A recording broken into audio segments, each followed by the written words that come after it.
guys, welcome back to another video. We have lots to talk about today as usual. Starting off here talking about Phantom Blade Zero. This is a game that was revealed back at the PlayStation showcase in 2023. Looks really cool. It was one of those games that a lot of people had questions about though, because it did not seem like it was a game that was ready to come out anytime soon, but it looked extremely polished and really good. So there's questions as to how much development was actually within this game. And I think there's some stories going around that they weren't that deep into the development, but they showed this game off at China Joy, and that's a digital expo in China, and they had some controversial comments about an Xbox release. So we'll talk about that, and we will talk about a bunch of other things today. But before we do, make sure to hit the subscribe, the like, all that good stuff, and also check out my Spotify in the description. So Phantom Blade Zero, if you haven't checked out the trailer, go take a look at it. It looks really, really cool. It isn't coming right now to the Xbox console. It is coming to PlayStation 5, but there was a controversial quote that was going around potentially about the Xbox version of the game and not needing an Xbox or not needing to put it on Xbox because nobody plays that console in the Asian regions, which you could argue, hey, that's not a terrible point to be made, because the reality is Xbox does not sell very well there. They are really trying to push their ecosystem. We don't know the subscriber numbers of Xbox Game Pass stuff, but not many people actually buy consoles in the Asian region. It is by far the least popular out of the big three between Nintendo and PlayStation. Specifically, there was an anonymous developer that came out, and when asked about the Xbox version or putting the game on other platforms, he said nobody needs this platform. And they were specifically, like I said, talking about Xbox, saying that the console platform isn't popular in Asia. As I mentioned, that is true. Now, it was a controversial take, and people were wondering whether this was true or not, and whether this was something that they really meant or that they really put out there for the public, just kind of bashing on Xbox. The media ran with it. Everyone reported on it. And then we got an official response here from Phantom Blade Zero. This is their X account here, the actual people behind the game. And they had this to say. Recently, we noticed that some media outlets have claimed to have interviewed an unnamed developer from S-Game at China Joy, who seems to have made some statements regarding the release platforms and strategy of Phantom Blade Zero. We want to clarify that these claim statements do not represent S-Game's values or culture, as we believe in making our game accessible to everyone, and have not ruled out any platforms for Phantom Blade Zero. We are hard at work on both the development and publishing fronts to ensure that as many players as possible can enjoy our game at release and in the future. Our team is looking forward to sharing more development updates soon, and we are excited to bring our world premiere demo to Gamescom this month. So they debunked that unnamed developer coming out and essentially bashing Xbox. But this is kind of a trend. This always happens. You've seen this happen multiple times, where there's just a random guy at a potentially a developer at a studio in a role at a studio that doesn't actually have full knowledge as to how games run, how games play. Like, we've seen controversial comments about the Xbox Series S from like graphic artists and stuff. Not anyone is actually out there doing the full development of the game. And the media takes it and runs with it and makes these big headlines and gets people's talking and gets those clicks. And it's just something that you're seeing happen continuously, when the reality of the situation is it would make absolutely no sense for a developer to come out and just bash Xbox for no reason and just say nobody plays it, to potentially end any chance of getting that game on the Xbox console, or turning off gamers who would go out and buy it, who may be Xbox fans, from doing that. It just wouldn't make any sense. There's really no rhyme or reason to do that. And when I first saw the quote, I thought it was another one of those cases, similar to some of the times where we see that random developer come out, or the random person working at a video game company saying that the Xbox Series S is holding back this generation, or it's hard to develop for, and making it very difficult on them. When we've seen far more positive use cases of the Xbox Series S that prove that the data is far more on the side of the Series S being something that developers are okay with and are able to put their games on, versus the other way around. So that's the story there.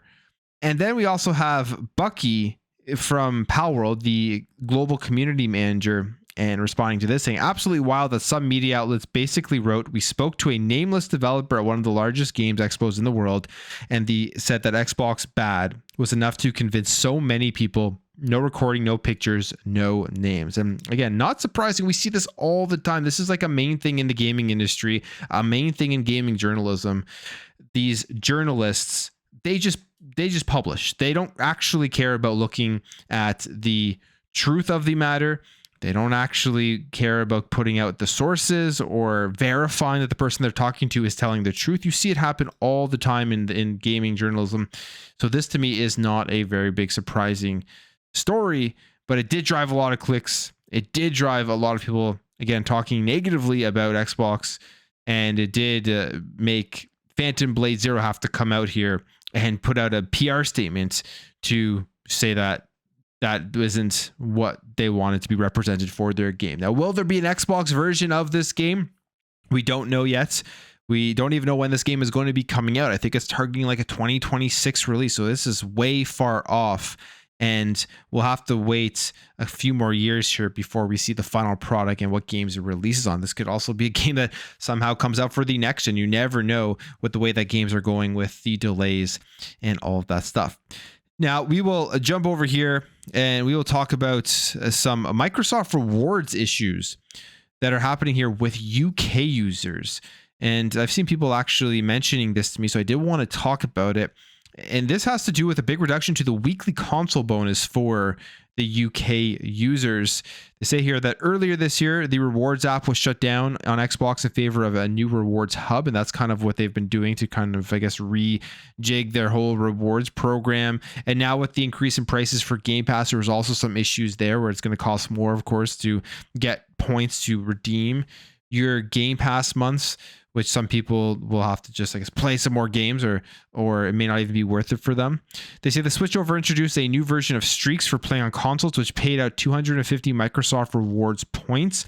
Game Pass Ultimate members earn an extra 25 points on top for players who played a console game on 5 different days in the week. And unfortunately, the Microsoft Rewards weekly bonus has now been nerfed in the UK, offering just 150 points, while Ultimate members still get the additional 25 points. So they've nerfed it from 250 down to 150, which of course never a good thing to see. A lot of people love the rewards program. It's one of the big things that keep people jumping back in when they know that they're going to be able to redeem it for products or for some more Game Pass in the future. Now, that's right now only in the UK, and we don't know if this is going to make its way over to other parts of the world. I would assume if they're nerfing it there, they're probably preparing to nerf it everywhere else, or they're just making some more changes to make up for it. They do say, despite Microsoft's comments about keeping consistency at the top of mind, the company seems to have targeted one region with its latest nerf.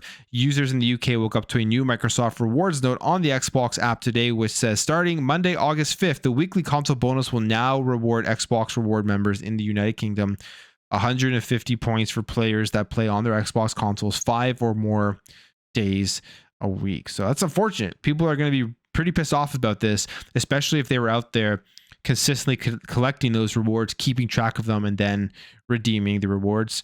And hopefully that this isn't something that Microsoft is going to continue to do with other rewards that you do get through the app. Now let's talk some PlayStation news, some God of War, Sony Santa Monica, the next game that they are working on. And apparently they are working on a new IP, and if this is true, I will be very happy. I like the God of War series. I think it's awesome. And I like a lot of the stuff that Sony Santa Monica does, but I want to see a new IP out of PlayStation. I don't want to see the same thing over and over and over again. But this is according to a LinkedIn profile of Glacko Longy. They say here, who rejoined the studio early this year to oversee character development on an unannounced project. So we don't know exactly what that is, but he did work for Sony as a senior character artist on Uncharted 4 at Naughty Dog, before taking on that same role as Sony Santa Monica for the God of War reboot in 2016. So he's worked on some of their biggest games, their biggest IPs, and I'm sure they're bringing him back in to consult on making a brand new character and making it something that will be as popular as those other games. I hope it is, like I said, something new, and it's not just a continuation of an IP that they already have, because right now it just says unannounced, so we don't know exactly what that is. Now, when it comes to Naughty Dog and the multiplayer game that was supposed to be coming to The Last of Us 2, we know what happened with that. They canceled it. And I thought that was a terrible move because I thought they needed this game out there in the multiplayer universe to bring some more multiplayer games to PlayStation. And one of the reasons that they did cancel it was because of Bungie. And we know what's going on with Bungie here. We know about the layoffs. We know that they're being kind of worked back into just SIE and seemingly under Herman Hulse now. And their independence has pretty much gone away from the reports that we have seen. But they were also a big catalyst here on the Last of Us 2 game, multiplayer game, going away. They say here, there's common sentiment among PlayStation enthusiasts that Bungie waded into Naughty Dog's offices, saw a finished version of The Last of Us 2's long anticipated live service multiplayer game, and immediately started flipping over tables and ordered the acclaimed developer to cancel the whole thing. The reality was always likely to be less exciting, and Bloomberg's trustworthy Jason Schreier has shed a little more light on what allegedly happened. So here it is. Bungie gave Naughty Dog feedback that Naughty Dog found extremely helpful when making what was likely a very smart decision to not go all in on a service game.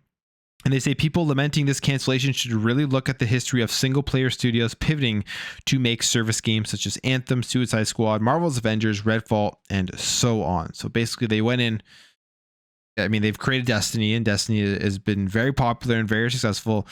Probably gave them a bunch of feedback that made them start to rethink what they were doing, what they were going with this game, which led to the game being canceled. And I would agree here when you do take a look at single player studios working on multiplayer games and how those have turned out. But The Last of Us, the first game, had factions, which at that time, I don't know how long it lasted, but at that time, it was pretty popular. A lot of people enjoyed playing it, including myself. So there was that hype for that kind of coming back in a new way and expanding upon it.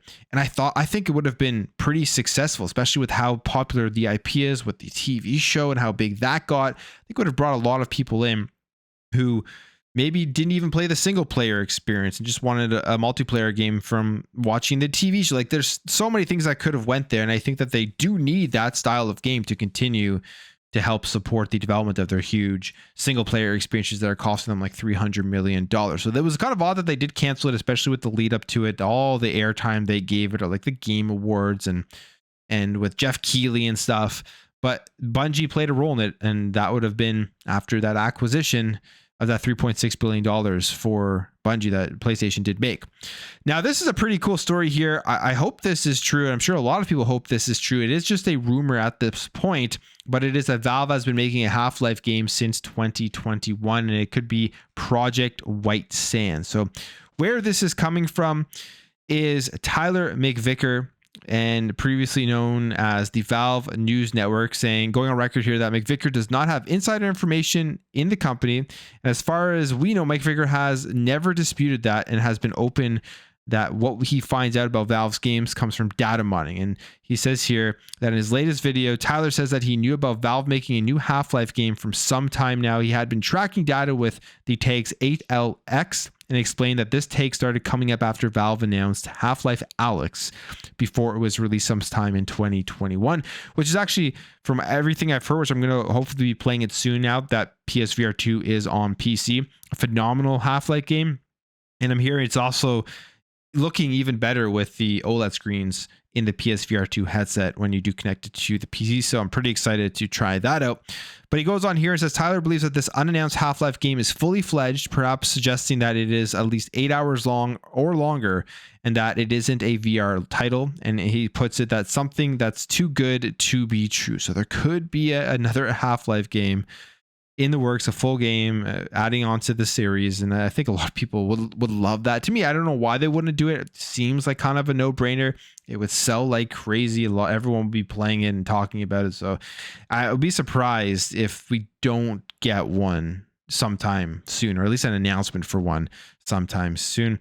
And he also points out that Valve has previously used codenames that had nothing to do with the games that they were making. So even the codename, you don't really have to correlate it to the project that they are doing. But I hope this is true, and hopefully we see something maybe at the Game Awards this year. They make a big announcement, or they just come out and do their own thing. They just come out with a stream, which would probably be the smarter move.